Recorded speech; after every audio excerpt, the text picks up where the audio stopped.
నమస్కారం అహల్య న్యూస్ కి స్వాగతం.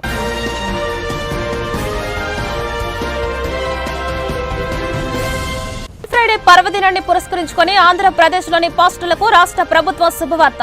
రాష్ట్ర వ్యాప్తంగా అర్హులైన వేలాది మంది పాస్టర్లకు గౌరవ వేతన విడుదలకు ముఖ్యమంత్రి చంద్రబాబు ఆమోదం. ఈ మేరకు సంబంధిత శాఖ అధికారులు ఉత్తర్వులు జారీ చేసిన చంద్రబాబు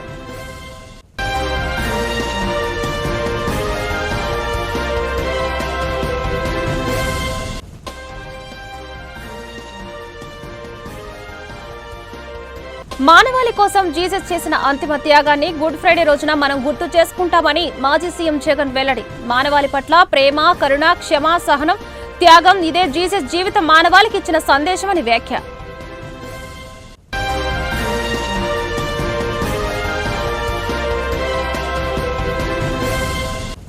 నేషనల్ హెరాల్డ్ కేసులో సోనియా, రాహుల్ల పేర్లు చేర్చడం బీజేపీ విద్వేషమని దుష్ప్రచారం చేయడంపై పార్టీ రాష్ట్ర అధ్యక్షురాలు ఎంపీ దగ్గుబాటి పురంధేశ్వరి ఆగ్రహం. సోనియా, రాహుల్ ఇదే కేసులో బెయిల్పై ఉన్నారన్న పురంధేశ్వరి.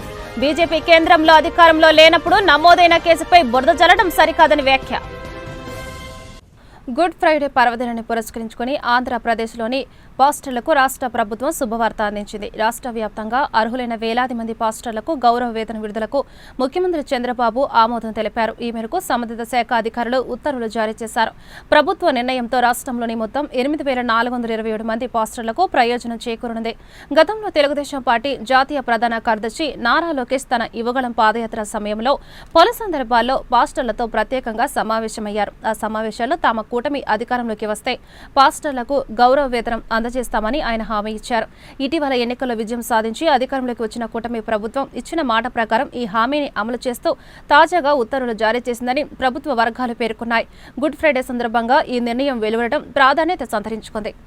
ప్రపంచ వ్యాప్తంగా క్రైస్తవులు గుడ్ ఫ్రైడే జరుపుకుంటున్నారు. ఈ సందర్భంగా వైసీపీ అధినేత జగన్ ఎక్స్ వేదికగా స్పందిస్తూ మానవాళి కోసం జీసస్ చేసిన అంతిమ త్యాగాన్ని గుడ్ ఫ్రైడే రోజున మనం గుర్తు చేసుకుంటున్నామని చెప్పారు. మానవాళి పట్ల ప్రేమ, నిస్సహాయుల పట్ల కరుణ, శత్రువుల పట్ల క్షమ, ఆకాశం అంతటి సహనం, అవధులేని త్యాగం ఇదే జీసస్ జీవిత మానవాళికి ఇచ్చిన సందేశమని అన్నారు. కరుణామయుడు యేసుక్రీస్తును సిలువ వేసిన రోజును క్రైస్తవులు గుడ్ ఫ్రైడేగా జరుపుకుంటారనే విషయం అందరికీ తెలిసిందే. నేషనల్ హెరాల్డ్ కేసులో సోనియా, రాహుల్ల పేర్లు చేర్చడం బీజేపీ విద్వేషం అని దుష్ప్రచారం చేయడంపై పార్టీ రాష్ట్ర అధ్యక్షురాలు ఎంపీ దగ్గుపాటి పురంధేశ్వరి మండిపడ్డారు. సోనియా, రాహుల్ ఇదే కేసులో బెయిల్పై ఉన్నారని, బీజేపీ కేంద్రంలో అధికారంలో లేనప్పుడు నమోదైన కేసుపై బురద చల్లడం సరికాదన్నారు. ఒక ప్రచారం తీసుకొస్తున్నారు. కానీ మీరందరూ కూడా చాలా దగ్గరగా పరిశీలించినట్లయితే సుప్రీంకోర్టు చెప్పింది ఏమిటంటే, మేము ఈ చట్టంలో తలదూర్చలేము, ఈ చట్టాన్ని మేము రద్దు చేయడం లేదు, స్టాటస్ కో మాత్రమే ఇచ్చారు. స్టాటస్ కో ఇస్తూ ఏమని చెప్పారు, ఏదైతే వక్ఫ్ భూములు, వక్ఫ్ ఆస్తులు ఇప్పటి వరకు కూడా గుర్తించబడ్డాయో లేకపోతే నోటిఫై చేయబడ్డాయో, ఇవి వక్ఫ్ ఆస్తులు అని ఏవైతే నోటిఫై చేయబడ్డాయో దానిలో మార్పులు చేర్పులు చేయొద్దన్నారు. అసలు చట్టం చేయక ముందే కేంద్ర ప్రభుత్వం ఎన్డీఏ కూటమి అదే కదా అంది. ఇప్పటి వరకు భూములు ఏవైతే ఉన్నాయో, ఆస్తులు ఏవైతే ఉన్నాయో దాంట్లో మేము తలదూర్చమనే కదా చెప్పింది. సో ఇవాళ కొత్తగా చెప్పింది ఏమిటి? సో అదే ఇవాళ కోర్టు మళ్ళీ చెప్పింది, మీరు ఆ ఆస్తుల విషయంలో మార్పులు చేర్పులు చేయొద్దు అని చెప్పారు. అదే విధంగా ఏమన్నారు, బోర్డు కావచ్చు, కౌన్సిల్ కావచ్చు, వక్ఫ్ కౌన్సిల్ కావచ్చు, వక్ఫ్ బోర్డు కావచ్చు, దానిలో మీరు మార్పులు చేర్పులు చేయొద్దన్నారు. అసలు చట్టం చూసినట్లయితే చట్టం ఏమని చెప్తుంది, వక్ఫ్ బిల్లు కనుక మీరు చాలా జాగ్రత్తగా పరిశీలించినట్లయితే బిల్లు ఏమని చెప్తుంది, వక్ఫ్ బోర్డు కావచ్చు, కౌన్సిల్ కావచ్చు, ఒకవేళ వారికి 5 సంవత్సరాల కాల పరిమితి ఉందనుకోండి, చట్టం చేసుకున్నప్పుడు 3 సంవత్సరాలు అయిపోయింది, ఇంకో 2 సంవత్సరాలు మిగిలి ఉన్నాయి. మేము ఆ 2 సంవత్సరాలు మేము తలదూర్చాం. ఆ 2 సంవత్సరాలు కూడా అయిపోయిన తర్వాత తిరిగి మళ్ళీ కొత్త కౌన్సిల్ కావచ్చు, కొత్త బోర్డు కావచ్చు, మీరు నియామకం చేస్తున్నప్పుడు బిల్లులో ఉన్నటువంటి నిబంధనలు మీరు ఫాలో కావాలి అని చెప్పి, ఫాలో అవుతాము అని చెప్పి బిల్లే చెప్తుంది. చట్టంలోనే ఉంది, మేము చేసినటువంటి చట్టంలోనే ఉంది. కనుక ఆ ఎక్కడా కూడా ఇప్పుడున్నటువంటి కాలపరిమితి ఇంకా ఉన్నటువంటి కౌన్సిల్ కావచ్చు, బోర్డుల్లో కావచ్చు, మేము తలదూర్చే ప్రసక్తి లేదు అని చాలా ఖచ్చితంగా కోర్టులో కేంద్ర ప్రభుత్వం ఇచ్చినటువంటి సమాధానం కూడా. ఈ రెండు అంశాల మీద కొంచెం ఇబ్బంది లేవనెత్తారు. అదేవిధంగా ఏమిటంటే ప్రాక్టీసింగ్ ముస్లిం ఎవరు అనేటువంటి అంశం మీద కొంచెం క్లారిటీ ఇవ్వమన్నారు. అది త్వరలో ఇవ్వడం జరుగుతుంది. అయితే ఈ మధ్యలో పెద్ద ప్రచారం ఏమిటంటే మదర్సాలు కూల్చేస్తారు, మస్జిద్దులు కూల్చేస్తారు, ఆస్తులు తీసేసుకుంటారు. ఎక్కడా కూడా ఇది జరగదండి. ఇది జరిగే విషయం కాదు. మొన్న నేను ప్రెస్లో చెప్పినట్లుగా వక్ఫ్ వేరు, వక్ఫ్ బోర్డు వేరు. వక్ఫ్ అనేది మతపరమైనటువంటి ధార్మిక ఏదైతే ప్రాక్టీస్లు ఉంటాయో వాటికి సంబంధించింది వక్ఫ్. వక్ఫ్ బోర్డ్ అన్నది ఆస్తుల యొక్క మేనేజ్మెంట్. ఏ కారణం చేత నేను నా భూమిని నేను అల్లా మీద గౌరవంతో నేను ఇచ్చాను వక్ఫ్కి, అది వక్ఫ్ అవుతుంది. నేను ఇచ్చినటువంటి ఆస్తిని సవ్యంగా ఏ కారణం కోసమైతే నేను ఇచ్చాను ఆ కారణం కోసం వినియోగపడుతున్నదా లేదా అని చూసేటువంటి బాధ్యత వక్ఫ్ బోర్డుది. ఈ రెండు మనం చాలా చాలా చక్కగా అర్థం చేసుకోవాల్సినటువంటి అవసరం ఉంది. వక్ఫ్ వేరు, వక్ఫ్ బోర్డు వేరు. వక్ఫ్లో ఎప్పుడు కూడా మనం తలదూర్చటం లేదు, మతపరమైనటువంటి అంశాల్లోకి వెళ్ళడం లేదు. మేనేజ్మెంట్ వరకే మనం పరిమితం అయ్యి ఆ మేనేజ్మెంట్కి సంబంధించినటువంటి బోర్డులోనే మార్పులు చేర్పులు చేయటం జరుగుతుంది, అంతే. కనుక నిన్న సుప్రీంకోర్టు ఇచ్చినటువంటి వారు ఏదైతే పర్సెప్షన్ వారు తెలియజేశారు అది చెంపపెట్టు కాదు. దానికి ఆల్రెడీ మేము కట్టుబడి ఉన్నాము అనేది ఒకటి మీ మాధ్యమంగా తెలుస్తూ, మతపరమైనటువంటి ఆచార వ్యవహారాల్లోకి ఎప్పుడు కూడా మేము తల దూర్చము అనేటువంటి అంశాన్ని కూడా ఖచ్చితంగా తెలియజేస్తూ, ఈ అన్ని విషయాలు మీ మాధ్యమంగా ప్రజలకి తెలియజేయాలనేటువంటి ఆలోచనతోటి ముందుగా ఈ ప్రెస్ మీట్ నిర్వహించుకోవటం జరిగింది. ఇప్పుడు మనం ఈ వక్ఫ్కి సంబంధించి కరపత్రం రిలీజ్ చేసుకుంటాము. వర్షాకాలం ప్రారంభం నాటికి విజయవాడ నగరంలో అన్ని వరద నీటి కాలువల పూడికతీతతో పాటు మరమ్మతులు పూర్తి చేయాలని మంత్రి నారాయణ అధికారులను ఆదేశించారు. రోడ్లపై ఎక్కడ నీరు నిల్వ ఉండకుండా అవసరమైన అన్ని చర్యలు తీసుకోవాలని అధికారులకు దిశానిర్దేశం చేశారు. విజయవాడ మున్సిపల్ కార్పొరేషన్ పరిధిలో చేపట్టాల్సిన అభివృద్ధి పనులు, సమస్యలు పరిష్కరించడంపై మంత్రి నారాయణ సమీక్ష నిర్వహించారు. అక్కడ పనులు ఎంతో వేగవంతంగా మొదలైనాయి. దాదాపు 5,000 మంది యాక్చువల్గా ఇప్పుడు వర్క్ చేస్తున్నారు. దాదాపు 600 నుంచి 700 డిఫరెంట్ ఎక్విప్మెంట్స్, జేసీబీలు కావచ్చు, ప్రొక్లైన్లు కావచ్చు, ట్రక్స్ కావచ్చు వస్తున్నాయి. ఈ నెలాఖరకు ఆల్మోస్ట్ ఆల్ వర్క్స్ 100%, దాదాపు ఐ థింక్ 15,000 మంది పైగా అక్కడ యాక్చువల్గా అమరావతి క్యాపిటల్ సిటీలో డిఫరెంట్ వర్కర్స్ వర్క్ చేస్తుంటారు. ఆ విధంగా అమరావతి క్యాపిటల్ సిటీ 3 సంవత్సరాల్లో పూర్తయ్యే విధంగా చేయడం జరిగింది. అయితే మైలవరం యొక్క శాసనసభ్యులు యాక్చువల్గా ఈ యొక్క చిన్నలంక, పెద్దలంక ఏదైతే కొంత వచ్చి గుంటూరులో ఉంది, కొంత గుంటూరు జిల్లాలో, కొంత కృష్ణా జిల్లాలో ఉంది. దాని మీద మైలవరం శాసనసభ్యులు, కొండవమ్మ శాసనసభ్యులు, అదేవిధంగా ఎంపీ చిన్ని వీళ్ళందరూ యాక్చువల్గా దీన్ని స్టడీ చేసి నాకు చెప్పడం జరిగింది.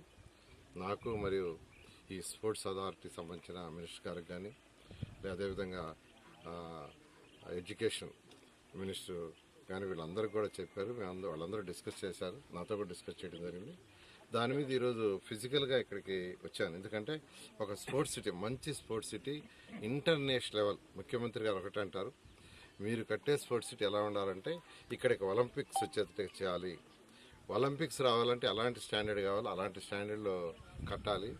దానికి ఒక మంచి ల్యాండ్ చూడమని యాక్చువల్గా చెప్పడం జరిగింది. దాని మీద శాసనసభ్యులు వీళ్ళందరూ, ఎంపీ గారు, బొండమ్మ గారు ఐడెంటిఫై చేశారు. దాని మీద యాక్చువల్గా కలెక్టర్ గారు, నేను, మిగతా అధికారులు వచ్చి చూసాము. అయితే దీన్ని ఇరిగేషన్ డిపార్ట్మెంట్ వాళ్ళతోనూ, తర్వాత దీనికి సంబంధించిన సిఆర్డీ డిపార్ట్మెంట్ వాళ్ళతోనూ ఒక కంబైన్డ్ కమిటీ వేసి దీని మీద స్టడీ చేయమని కలెక్టర్ గారికి ఆదేశించాను. ఒక 30 డేస్లో, 30 రోజుల్లో దీని మీద ఒక హై లెవెల్ కమిటీ వేసి స్టడీ చేసిన తర్వాత, ఎందుకంటే ఇది యాక్చువల్గా ఆల్మోస్ట్ ఒక ఐలాండ్, ఈ 2 లంకలు ఐలాండ్ లాగా ఉన్నాయి. అయితే ఎంతో కాలం నుంచి ఇక్కడ రైతులు ఎవరికైతే పట్టాలు ఇచ్చారు అసైన్మెంట్స్కి, వాళ్ళ భూములు చేసుకుంటూ ఉంటారు యాక్చువల్గాను. అయితే వాళ్ళు కూడా ఎక్కువగా ఆహ్వానించారు. మా భూములు కూడా తీసుకోండి సార్, ఇక్కడ ఏదైనా మంచి యాక్టివిటీ చేయండి, మా భూములకు కూడా మంచి రేట్ వస్తుంది, మా పిల్లల భవిష్యత్తు కూడా బాగుంటుందని ఇక్కడ ఉన్న రైతులు కూడా యాక్చువల్గా ఆహ్వానించడం జరిగింది. దాని మీద ఈరోజు యాక్చువల్గా నేను, కలెక్టర్ గారు, శాసనసభ్యులు రావడం జరిగింది. ఖచ్చితంగా ఒక నెల లోపల దీన్ని స్టడీ చేసి ఇది ఎంతవరకు ఉపయోగపడుతుంది అనే దాన్ని స్టడీ చేసి దాని మీద ముందుకు పోవడం జరుగుతుంది. ఆ స్టడీ చేసిన తర్వాత ముఖ్యమంత్రి గారికి వివరిస్తాము. వారు ఇచ్చే డైరెక్షన్ ప్రకారం ముందుకు పోయి ఏం చేయాలని చేయడం జరుగుతుంది. Thank you. విజయవాడకు చెందిన ఓ ట్రావెల్స్ బస్ హైదరాబాద్ వెళ్లే క్రమంలో ప్రయాణికులను ఎక్కించుకునేందుకు వారధి వైపు నుంచి జాతీయ రహదారి మీదుగా భవానీపురం వెళ్తుంది. బస్టాండ్ సమీపానికి చేరుకోగానే బస్సులో ఒక్కసారిగా మంటలు చెలరేగాయి. దాన్ని గమనించిన డ్రైవర్ వెంటనే అప్రమత్తమై బస్సును పక్కనాపాడు. క్షణాల మంటలు వ్యాపించి బస్సు అగ్నికి ఆహుతైంది. బస్సుల నుంచి మంటలు ఎగిసిపడడాన్ని చూసిన స్థానికులు భయాందోళనకు గురయ్యారు. సమాచారం అందుకున్న అగ్నిమాపక సిబ్బంది, పోలీసులు హుటాహుటిన ఘటనా స్థలానికి చేరుకుని మంటలను అదుపు చేశారు. బస్సులో ప్రయాణికులెవరూ లేకపోవడంతో పెద్ద ప్రమాదం తప్పిందని అంతా ఊపిరి పీల్చుకున్నారు. జాతీయ రహదారిపై ట్రాఫిక్ స్తంభించడంతో ట్రాఫిక్ పోలీసులు వెంటనే స్పందించి ట్రాఫిక్ ను క్లియర్ చేశారు. షార్ట్ సర్క్యూట్ వల్లే అగ్ని ప్రమాదం జరిగి ఉండవచ్చని ఫైర్ సిబ్బంది, పోలీసులు భావిస్తున్నారు. అమరావతి జర్నలిస్ట్ క్రికెట్ లీగ్ టోర్నమెంట్లో కేబుల్ మీడియా జట్టు విజయం సాధించింది. ఇబ్రహీంపట్నం మూలపాడులోని చుక్కపల్లి పిచ్చియా గ్రౌండ్లో తొలి match secretariat media, cable media మధ్య జరిగింది. కేబుల్ మీడియా జట్టు టాస్ గెలిచి బౌలింగ్ ఎంచుకుంది. ఈశ్వర్ తొలి ఓవర్లోనే 3 వికెట్లు పడగొట్టి సెక్రటరియట్ జట్టు ఆస్మా ధైర్యాన్ని దెబ్బతీశారు. అనంతరం మోహన్ అత్యద్భుతమైన బౌలింగ్తో 4 ఓవర్లలో కేవలం 11 పరుగులు ఇచ్చి 1 వికెట్ తీసుకున్నాడు. కృష్ణ 4 ఓవర్లేసి 2 వికెట్లు తీయగా సురేంద్ర 2 ఓవర్లు వేసి 2 వికెట్లు తీశాడు. 18.1 ఓవర్లలో సెక్రటరియట్ జట్టును కట్టడి చేసి 97 పరుగులకే ఆల్అౌట్ చేశారు. అనంతరం బ్యాటింగ్ ను దిగిన కేబుల్ మీడియా జట్టు బ్యాట్స్మెన్ హరిబాబు, ప్రేమ్ అద్భుతమైన షాట్లు కొడుతూ ఆడుతూ స్కోర్ బోర్డును పరుగులు పెట్టించారు. హరిబాబు 32 బంతుల్లో 33 పరుగులు చేయగా ప్రేమ్ 9 బంతుల్లో 13 పరుగులు చేశాడు. ఈశ్వర్ 20 బంతుల్లో 26 పరుగులు చేశాడు. 2 వికెట్లు కోల్పోయి 11.1 ఓవర్లలో 98 పరుగులు చేసి ఘన విజయం సాధించింది. గుంటూరులో శంకర్ విలాస్ ఓవర్ బ్రిడ్జి ఉద్యమం ఉధృతం అవుతోంది. ఈ మేరకు ఓవర్ బ్రిడ్జి సాధన సమితి ఆధ్వర్యంలో రౌండ్ టేబుల్ సమావేశం నిర్వహించారు. ఈ కార్యక్రమంలో మాజీ మంత్రి అంబటి రాంబాబు, మాజీ ఎమ్మెల్సీ కెఎస్ లక్ష్మణరావు, వైసీపీ నగర అధ్యక్షులు నూరి ఫాతిమా, మాజీ ఎమ్మెల్యే మస్తాన్ వలి, భారవి, రాజకీయ పార్టీలు, ప్రజా సంఘాల ప్రతినిధులు పాల్గొన్నారు. ఈ సందర్భంగా అంబటి రాంబాబు మాట్లాడుతూ 98 కోట్లతో చేపట్టే ఓవర్ బ్రిడ్జి విస్తరణ వల్ల ప్రయోజనాల కంటే నష్టమే ఎక్కువ జరుగుతుందని చెప్పారు. గతంలో ఎంతో మంది ప్రయత్నం చేసినప్పటికీ కేంద్ర మంత్రి పెమ్మసాని చంద్రశేఖర్ కార్యరూపం దాల్చే విధంగా కృషి చేశారని అభినందించారు. శంకర్ విలాస్ ఓవర్ బ్రిడ్జి కోసం జేఏసీ చేస్తున్న ఉద్యమానికి వైఎస్ఆర్సీపీ పూర్తి మద్దతు ఇస్తుందని హామీ ఇచ్చారు. అదేవిధంగా లక్ష్మణరావు, మస్తాన్ వలి మాట్లాడుతూ ఆర్యూబీ నిర్మించకుండా ఆర్ఓబీ నిర్మిస్తే భవిష్యత్తులో నష్టం జరిగిందని చెప్పారు. సేతుబంధు పథకంలో ఓవర్ బ్రిడ్జి విస్తరణ చేయాలని అనుకోవడంలోనే సమస్య ఆరంభమైందని అన్నారు. కేంద్ర ప్రభుత్వం నుండి అదనంగా నిధులు సమీకరించి ఓవర్ బ్రిడ్జ్ నిర్మాణం చేయాలని డిమాండ్ చేశారు. గతంలో మాజీ ఎంపీ గల్లా జేదో ప్రతిపాదన చేసిన విధంగా 160 కోట్లతో ఓవర్ బ్రిడ్జ్ నిర్మాణం చేయాలని సూచించారు. మరి పార్లమెంట్ సభ్యులు చాలా చొరవ తీసుకొని ఒకటే కాదు అనేకమైనటువంటి సేతుబంధు కింద అనేకమైన ఫ్లైఓవర్లు మన గుంటూరు పట్టణానికి తీసుకొచ్చారు. వారిని కూడా నేను సవినయంగా ఈ సభ ద్వారా వారికి మనవి చేసేది ఏంటంటే, మీరు తీసుకొచ్చారు, దీన్ని ఏదో విధంగా నిర్మించాలి అనేది కాకుండా ఒక పరిపక్వత చెందినటువంటి ఫ్లైఓవర్గా దీన్ని నిర్మిస్తే మీకు మంచి పేరు వస్తుంది తప్ప, మీరు అలా కాకుండా ఈ చిన్నగా నిర్మించి ఈ వైపు ఆ వైపు అంతా డెడ్ అయిపోతే మీకు మంచి పేరు రాదు కదా, చెడ్డ పేరు వచ్చేటటువంటి అవకాశం ఉందనేది కూడా మీరు కన్విన్స్ కావాల్సినటువంటి అవసరం ఉంది. ఏదో మొండిదరగా పట్టుదరగా మేము తీసుకొచ్చాము, ఈ 98 కోట్లలోనే పూర్తి చేయాలి అని దయచేసి అనుకోవద్దని వారిని నేను మనస్ఫూర్తిగా విజ్ఞప్తి చేస్తున్నాను. రెండో అంశం ఏంటంటే, వాస్తవంగా ఏం చేయాలన్నా అభివృద్ధి కార్యక్రమాలు ఫండ్స్ కొరత ఉన్నమాట వాస్తవం. రాష్ట్ర ప్రభుత్వం దగ్గర ఉంది, కేంద్ర ప్రభుత్వం దగ్గర కూడా ఉన్నది, అందరికీ తెలిసిందే. అయితే సేతుబంధు కింద నేను విన్నది ఏంటంటే 100 crores లోనే ఇక్కడ ఇవ్వడానికి వీలేదు. సో వాళ్ళు 100 crores ఇస్తున్నారు కాబట్టి 100 crores లోనే మనం ముగించేద్దాం అని అనుకోవడం తప్పు. ఈ 100 crores నుంచి 160 crores ఎలా చేయాలి, ఒకవేళ సేతుబంధులో రాకపోతే ఇతర ఏం వస్తాయి, దీనికి యాడ్ ఎలా చేయాలి. పైగా ఇప్పుడు మనం చూస్తున్నాం అమరావతి ప్రాంతం ఇది. సరే, ఈ ప్రభుత్వం అమరావతి మీద ఒక ప్రత్యేక శ్రద్ధ పెట్టింది. సరే, దానిలో మాకు చాలా డిఫరెన్సెస్ ఉన్నాయి. ఆ డిఫరెన్సెస్ ఇక్కడ అనవసరం. ఎందుకంటే వాళ్ళు ఒక అమరావతి అని ఒక మహాపట్నాన్ని నిర్మించాలనుకుంటున్నారు. సరే, అది వేరే విషయం, మేము దానికి వ్యతిరేకం. మహాపట్నాన్ని నిర్మించడం కాదు, ఒక పట్టణాన్ని సెలెక్ట్ చేసుకుని దాన్ని మీరు రాజధానికి డిక్లేర్ చేయమనేది మా వాదన అనుకోండి. That is different matter. దాన్ని ఇక్కడ అసందర్భం కూడా. అయితే ఇవాళ చాలా పెద్ద ఎత్తున ఇప్పటికే లోన్స్ తీసుకొని 26,000 కోట్ల రూపాయలు వెచ్చించడానికి సిద్ధపడుతున్నటువంటి ఈ దశలో 26,000 కోట్లలో ఒక 100 కోట్లు పెద్ద లెక్క కాదు. మరి అది డైవర్ట్ చేయడానికి అవకాశం ఉందో లేదో తలుచుకుంటే కేంద్ర ప్రభుత్వం రాష్ట్ర ప్రభుత్వం తలుచుకుంటే ఒక 100 కోట్లు ఇక్కడ అమరావతిలో భాగంగానే భావించి ఇక్కడ చేసినా కూడా పెద్ద నష్టం జరగదు. దానికి పెద్ద అడ్డంకులు కూడా ఉండవని నేను భావిస్తా ఉన్నాను. ఏది ఏమైనా సేతు బంధు మీద వచ్చినటువంటి కేవలం 98 కోట్లలోనే దీన్ని పూర్తి చేయాలనుకుంటే మాత్రం తీవ్రంగా గుంటూరు పట్టణానికి నష్టం జరుగుతుంది. కాబట్టి ఇంతకు ముందు గల్లా జయదేవ్ గారు ఆ రోజుల్లో, ఇవాళ ఉన్న స్పీకర్ గారు అప్పుడు ఆర్ఎండ్బి మినిస్టర్ గా ఉన్నప్పుడు 160 కోట్లని ఆ రోజు ప్రకటించారు. ఆ 160 కోట్లలో ఇవాళ 200 కోట్లు అయి ఉండొచ్చు. ఆ 200 కోట్లు పెట్టుకొని ఆర్యూబీలు 2 పెట్టుకొని చేస్తే పరిపూర్ణంగా పట్టణానికి మేలు చేసిన వారు అవుతారు. కాబట్టి ఈ విషయంలో మేము ఏ విధమైన సందేహం లేకుండా వచ్చినటువంటి రాజకీయ పక్షాలే కాదు, భారవి గారు లాంటి వారు కానీ, అలాగే మన ఎమ్మెల్సీ లక్ష్మణరావు గారు లాంటి వారు కానీ, మరి మస్తాన్ వలి గారు లాంటి వారు కానీ, వీరందరూ అన్ని పార్టీలతోనూ కలిసి, అందరి వ్యక్తులతోనూ కలిసి మా పాత్ర చిత్తశుద్ధిగా నిర్వహించడానికి మేము మీ వెంట ఉంటామని ఈ సందర్భంగా మనవి చేస్తూ, దీన్ని మరింతగా ఎడ్యుకేట్ చేయాల్సినటువంటి అవసరం ఉన్నది. ఎందుకున్నది అంటే ఒకే ఒక మాట అంటారు. ఫస్ట్ పార్వతి గారు కూడా అన్నారు, ఒక మంచి పని చేస్తుంటే అటు వచ్చేస్తున్నారు. మంచి పని ఏంటి? పాతగా ఉన్నటువంటి ఓల్డ్ ఫ్లైఓవర్ తీసేసి ఒక 100 కోట్లతో కొత్త ఫ్లైఓవర్ నిర్మిస్తుంటే భారవి గారు, రాంబాబు గారు, జేఈసీ ఇదంతా కలిసి దీన్ని అడ్డుకునేటటువంటి ప్రయత్నం చేస్తున్నారు అనేటువంటి ఒక వాదన ముందు ప్రబలంగా తీసుకువెళ్ళడానికి ప్రయత్నం చేస్తారు. ఇది సహజం. కానీ దానికి భయపడే వ్యక్తులు ఎవరు లేరనేది నేను భావిస్తా ఉన్నాను. మనం చెప్తున్నది ఏంటంటే, మనం చెప్పుతాలో లాజిక్ ఉంది, వాస్తవం ఉంది. 1కి 2 సార్లు చెప్పడం ద్వారా ఎవరైనా కన్విన్స్ అవుతారు. దానిలో ఏ విధమైన సందేహం లేదు. ఎవరైనా చివరికి ఈ బ్రిడ్జి కోసం కృషి చేసినటువంటి పార్లమెంటు సభ్యులు కూడా కన్విన్స్ అవుతారు. కానీ ఒప్పుకోలేకపోవచ్చు కొన్ని పరిస్థితుల్లో. తెలుగుదేశం వారు కూడా కన్విన్స్ అవుతారు, కానీ ఒప్పుకోలేకపోవచ్చు. కానీ పట్టుదలగా మనం ముందుకు తీసుకువెళ్ళవలసినటువంటి బాధ్యత. దీనిలో వారేదో ఓడిపోవడం, మనం ఏదో గెలవడం అనే గేమ్ కాదు.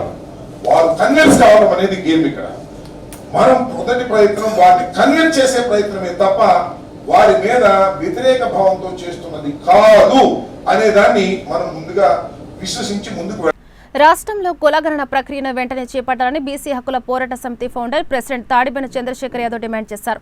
ఈ మేరకు గుంటూరులో శుక్రవారం మీడియాతో మాట్లాడారు. కులగణన చేయడం ద్వారానే బీసీల సంక్షేమం అభివృద్ధి సాధ్యమవుతుందని చెప్పారు.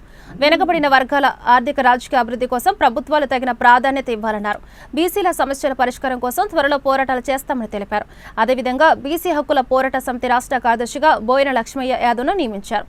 రాష్ట్రంలో సంఘాన్ని మరింత బలోపేతం చేసి బీసీల సమస్యల పరిష్కారం కోసం నిరంతరం కృషి చేస్తామని చెప్పారు. ఈ సమావేశంలో బీసీ నేతలు అచ్చి కిరణ్, హనుమంతరాజు, విఠల్, శంకర్రావు పాల్గొన్నారు. అందరికీ నమస్కారం. ఈరోజు బోయిన లక్ష్మణ్ యాదవ్ గారిని బీసీ హక్కుల పోరాట సమితి రాష్ట్ర కార్యదర్శిగా నియమిస్తున్నాం. నియామకం జరిగినది. మరి గతంలో లక్ష్మయ్య గారు అనేక ఉద్యమాల్లో పాల్గొని ఈ రాష్ట్రంలో బీసీ బడుగు బలహీన వర్గాల కులవృత్తులు చేసుకునే వారికి ఆర్థికంగాను సహాయ సహకారాలు అందించారు గతంలో. మరి ఈయన మహాత్మా జ్యోతిరావు పూలే అడుగుజాడల్లో, అలాగే బాబాసాహెబ్ అంబేద్కర్ ఆశయాలని భవిష్యత్తులో పునికి పుచ్చుకొని ఈ సంఘానికి, ఈ రాష్ట్రంలో ఉన్న బడుగు బలహీన వర్గాలకు తోడ్పడాలని, సహాయ సహకారాలు అందించాలని, ఆ దిశగా పయనించాలని ఈ విలేకరుల సమావేశం ద్వారా తెలియజేస్తాము. మరి ఈ దేశంలో స్వతంత్రం వచ్చి 76 సంవత్సరాలు పైబడుతున్నా కూడా ఈ దేశంలో, ఈ రాష్ట్రంలో ఇంతవరకు బడుగు బలహీన వర్గాలకు రాజకీయ రిజర్వేషన్లు కానీ, ప్రమోషన్లో రిజర్వేషన్లు కానీ రాష్ట్ర ప్రభుత్వం కానీ అటు కేంద్ర ప్రభుత్వం కానీ అమలు చేయడం లేదు. మా డిమాండ్ ఒకటే, బీసీ హక్కుల పోరాట సమితి ద్వారా ఈ రాష్ట్ర ప్రభుత్వం కానీ కేంద్ర ప్రభుత్వాలు కానీ బీసీలకు క్రిమినల్ చర్యలుగా రోస్టర్ విధానంలో ప్రభుత్వ ఉద్యోగస్తులకు పదవి ఉన్నతులు రోస్టర్ పద్ధతిగా ప్రవేశపెట్టాలని డిమాండ్ చేస్తూ ఉన్నాం. అలాగే కేంద్రంలో కూడా ఇంతవరకు బీసీలకు మంత్రిత్వ శాఖ లేదు. మరి కేంద్ర ప్రభుత్వం దీన్ని పునరాలోచన చేసుకోవాల్సిందిగా కోరుతా ఉన్నాం. అలాగే దేశవ్యాప్తంగా బీసీల జనాభా అనుగుణంగా జనగణ తక్షణమే దేశవ్యాప్తంగా ప్రకటిస్తూ రాబోయే పార్లమెంట్ సమావేశంలో బీసీలకు రిజర్వేషన్ బిల్లులు ఈ పార్లమెంట్లో ప్రవేశపెట్టాలని ఇటు రాష్ట్ర ప్రభుత్వానికి కానీ అటు కేంద్ర ప్రభుత్వం కానీ ఈ సంఘం తరఫున డిమాండ్ చేస్తా ఉన్నాం. గుంటూరు పరిధిలో ఇన్నర్ రింగ్ రోడ్లో ఫేజ్ 3 కార్యక్రమాన్ని వేగవంతం చేస్తామని నగర కమిషనర్ పులి శ్రీనివాసులు తెలిపారు. 4 కిలోమీటర్ల వేల ఉన్న రింగ్ రోడ్డు విషయంలో 3.1 పూర్తి అయిందని చెప్పారు. ఇందులో ఇళ్లు కోల్పోయిన వారికి ప్రత్యామ్నాయ ఏర్పాట్లు చేయడం జరిగిందని ఆయన వెల్లడించారు. అదేవిధంగా పెండింగ్ లో ఉన్న పన్నుల వసూళ్ల కోసం స్పెషల్ డ్రైవ్ చేపడతామని తెలిపారు. పన్నులు చెల్లించని వారి ఆస్తులు సీజ్ చేస్తామని హెచ్చరించారు. రాష్ట్ర ప్రభుత్వం ప్రతిష్టాత్మకంగా స్వర్ణాంధ్ర స్వచ్ఛాంధ్ర కార్యక్రమంలో భాగంగా ఈ నెల 19వ తేదీన ఈవెస్ట్ కార్ నిర్వహించడం జరుగుతుందని చెప్పారు. ప్రభుత్వ ప్రైవేటు కార్యాలయాల్లో ఈవెస్ట్ మెటీరియల్ సేకరిస్తామని తెలిపారు. ఉపయోగకరంగా లేని పరికరాలు అందించి రసీదు పొందాలని సూచించారు. దీని ద్వారా పర్యావరణ పరిరక్షణతో పాటు డబ్బులు కూడా వస్తాయని పేర్కొన్నారు. అనధికారిగా హోర్డింగ్లు, లేఅవుట్లు, వాటర్ కన్స్ట్రక్షన్ల నియంత్రణపై ప్రత్యేక దృష్టి పెడతామని కమిషనర్ ప్రకటించారు. దానికంటే తక్కువ ఉన్నాయి, ఇవన్నీ కూడా నోటీస్ చేసి చేస్తున్నాము. ఇవి కాకుండా unauthorised tap connections, water tap connections meters కూడా అనాథరైజ్డ్గా పెట్టుకొని కొంతమంది ఎంజాయ్ చేస్తున్నారు. మరి అది ఎంతవరకు కరెక్ట్ తెలియదు. వాళ్ళు అలా చేయకూడదు, చట్ట ప్రకారం అది శిక్ష పడుతుంది. కాబట్టి మేము ఇవన్నీ కూడా మా దృష్టికి వచ్చినవన్నీ కూడా అనాథరైజ్డ్గా ఉన్నాయన్నీ కూడా ట్యాప్ కనెక్షన్ చాలా వరకు డిస్కనెక్ట్ చేశాము. ఇంకా ఉన్నాయని మా దృష్టికి వస్తుంది. అందుకని దీని మీద కూడా ఒక డ్రైవ్ తీసుకుంటున్నాము. డ్రైవ్ తీసుకొని ఇవన్నీ కూడా రిమూవ్ చేయించడం జరుగుతుంది. తర్వాత బిల్డింగ్ ప్లాన్స్ కూడా ఒక రకంగా తీసుకొని ఇంకొకలాగా కట్టుకుంటున్నారు. ఇప్పుడు అంతిమంగా ఏంటంటే నష్టపోయేది ఎవరైతే ఓనర్ ఉంటారో బిల్డింగ్ కట్టుకోవాలని వాళ్ళు నష్టపోతారు.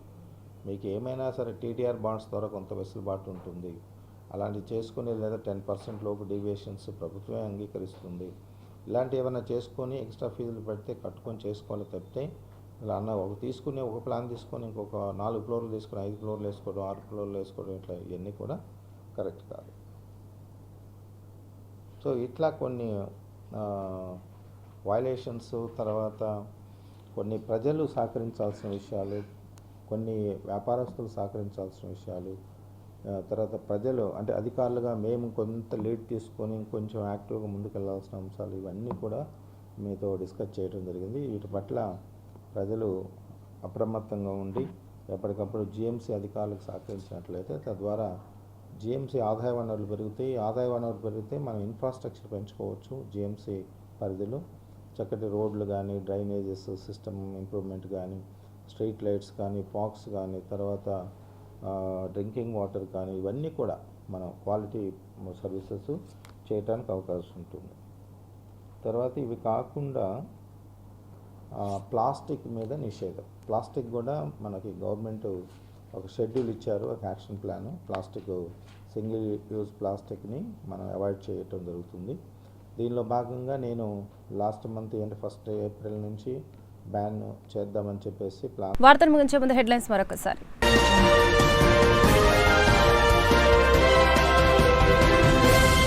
ఫ్రైడే పర్వదినాన్ని పురస్కరించుకొని ఆంధ్రప్రదేశ్లోని పాస్టర్లకు రాష్ట్ర ప్రభుత్వం శుభవార్త.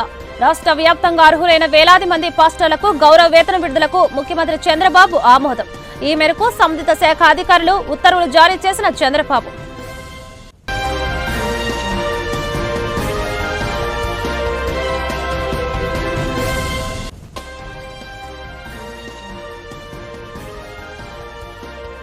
మానవాళి కోసం జీసస్ చేసిన అంతిమ త్యాగాన్ని గుడ్ ఫ్రైడే రోజున మనం గుర్తు చేసుకుంటామని మాజీ సీఎం జగన్ వెల్లడి. మానవాళి పట్ల ప్రేమ, కరుణ, క్షమ, సహనం, త్యాగం ఇదే జీసస్ జీవితం మానవాళికి ఇచ్చిన సందేశమని వ్యాఖ్య.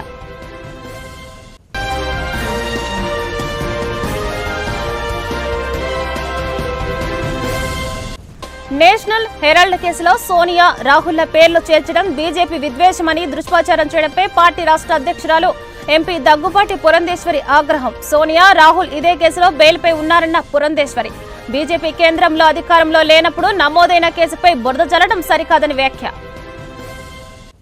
ఈ వార్తలు ఇంతటితో సమాప్తం. నమస్కారం.